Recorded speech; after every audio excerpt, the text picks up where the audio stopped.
YouTube channel Saraswati commerce academy. तो friends, आज हम करने वाले हैं इश्यू ऑफ डिबेंचर्स का सबसे लास्ट टॉपिक।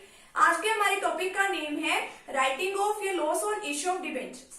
तो आज के टॉपिक में हम क्या डिस्कस करने वाले हैं कि जब हम अपने डिबेंचर्स को इश्यू करते हैं तो उस टाइम पे हम क्या कर देते हैं, काफी डिस्काउंट भी दे देते हैं। ठीक है, तो मान लो कोई 10 रुपए का डिबेंचर है या फिर कोई 100 रुपीज का डिबेंचर है, तो मान लो हमने उसको 98 रुपीज में इशू कर दिया, तो यानी कि हमने उसको क्या दे दिया, उस टाइम पे 2 रुपए की डिस्काउंट दे दी, 2 रुपीज की हमने उसको क्या दे दी, डिस्काउंट दे दी। तो अब हमें वो हमारे लिए क्या होता है, जो हमने उसको डिस्काउंट दिया वो हमारे लिए क्या है, खर्चा है। तो हमें इसको क्या करना पड़ेगा, रिटर्न ऑफ करना पड़ेगा। तो रिटर्न ऑफ करने के लिए भी हमारे पास कहीं ना कहीं से पैसे वगैरह का अरेंजमेंट होना चाहिए। तो वो हम कहाँ से करेंगे, statement of profit and loss account से।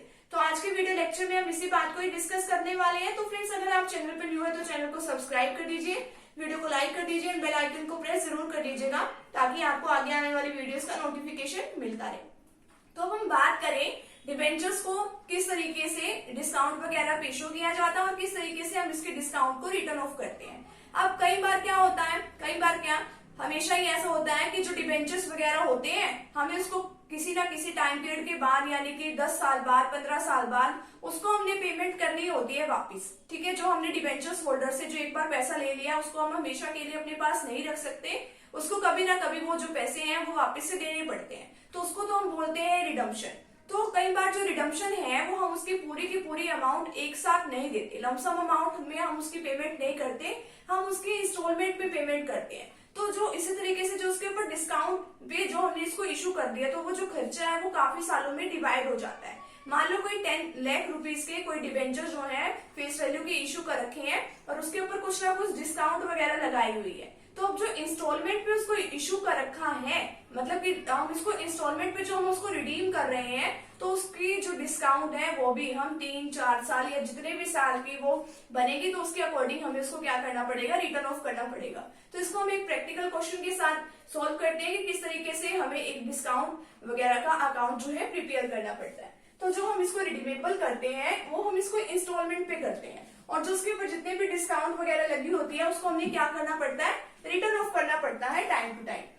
किस रेशियो में, in the ratio of amount of debentures has been used, यानी कि जितनी अमाउंट हमने यूज कर ली तो उसके अमाउंट की जो रेशियो होती है उसी के अकॉर्डिंग हम इसको क्या करते हैं, रिटर्न ऑफ करते हैं। मान लो कोई 1 अप्रैल 2012 को जो डिबेंचर्स हैं वो फेस वैल्यू के 10 लाख रुपीज के हैं और एट ए डिस्काउंट ऑफ 6%, यानी कि कंपनी ने 1 अप्रैल 2012 को 10 लाख रुपए के जो डिबेंचर है 6% के डिस्काउंट से उसने क्या कर रखे हैं, इशू कर रखे हैं। तो डिस्काउंट है, अब 10 लाख रुपीज के ऊपर डिस्काउंट है, कितने परसेंट की है, 6% की है। तो उसका अगर हम डिस्काउंट निकालें तो टोटल डिस्काउंट जो आएगी वो 60,000 की आएगी। तो अब इसको क्या करना पड़ेगा, रिटर्न ऑफ करना पड़ेगा। Debentures redeemable by annual drawing of ₹2 lakh each year. तो हर साल जो हम इसकी पेमेंट कर रहे हैं 10 लाख की, उसको हम हर साल टाइम टू टाइम हम इसकी पेमेंट कर रहे हैं। तो यानी कि अगर हम 10 लाख को 2 लाख से डिवाइड करते हैं तो हम इसकी 5 सालों में पेमेंट जो है पूरी की पूरी कर देंगे।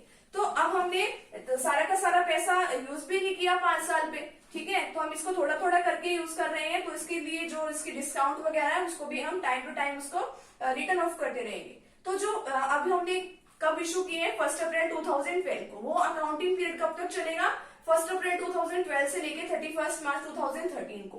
तो इसके ऊपर जो डिस्काउंट वगैरह लगेगी, अब डिबेंचर्स कितने के आउटस्टैंडिंग है, अभी तक तो हमने कुछ भी पेमेंट नहीं की, तो 10 लाख रुपीज के अभी डिस्काउंट जो है आउटस्टैंडिंग है। इसी तरीके से 2014 के बाद, यानी कि यहाँ से यहाँ तक हमने 2 लाख रुपीज की पेमेंट कर दी, तो यहाँ पे 8 लाख। इसी तरीके से 15 में फिर 2 लाख की पेमेंट कर दी, 6 लाख, फिर 16 में 4 लाख एंड 17 में 2 लाख।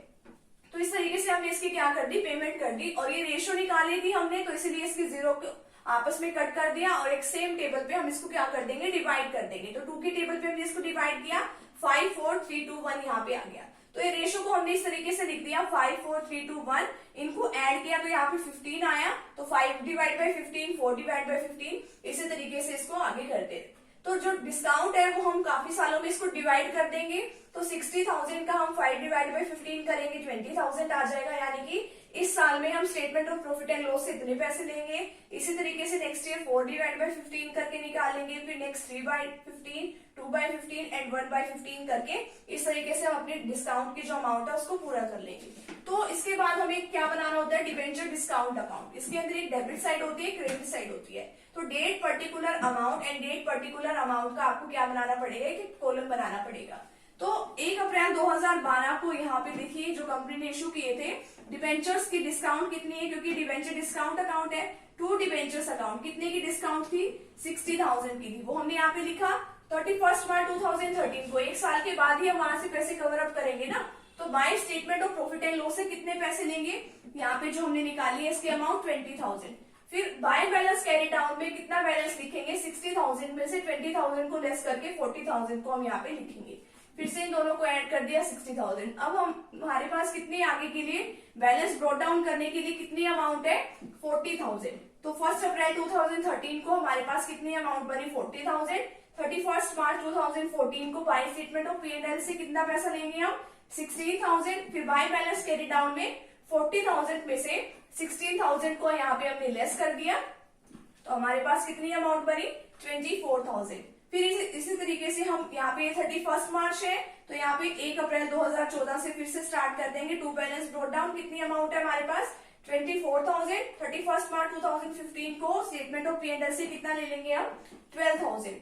फिर हमने इसको बाय बैलेंस कैरी डाउन में लेस करके लिखा, यहाँ पे 12,000 आ गया। फिर अब 1 अप्रैल 2015 को यहाँ पे 12,000 को हमने यहाँ पे कैरी डाउन किया। 31 मार्च 2016 को बाय स्टेटमेंट ऑफ P&L से हमने यहाँ पे 8,000 लिया, और फिर उसके बाद बाय बैलेंस कैरी डाउन कितना आ गया, 4,000। तो इसी तरीके से इसको कैरी ऑन करते रहेंगे। 1 अप्रैल 2016 को हमने टू बैलेंस ब्रॉट डाउन में कितना लिखा, 4,000 लिखा, और इसी तरीके से 31 मार्च 2017 को ये statement of profit and loss से 4,000 लेके उसको क्लोज कर दिया। तो इस तरीके से हम इसके डिबेंचर जो है डिस्काउंट अकाउंट जो है प्रिपेयर करते हैं। तो आज का जो हमारे डिस्काउंट का जो टॉपिक है और आपका इश्यू ऑफ डिबेंचर्स का जो पूरा चैप्टर है आपका इस वीडियो लेक्चर से कंप्लीट होता है। तो फ्रेंड्स, अगर आप चैनल पर न्यू है तो चैनल को सब्सक्राइब कर दीजिए, वीडियो को लाइक कर दीजिए एंड बेल आइकन को प्रेस जरूर कर दीजिएगा। मिलते हैं नेक्स्ट टॉपिक के साथ एंड नेक्स्ट वीडियो के साथ। Thank you very much.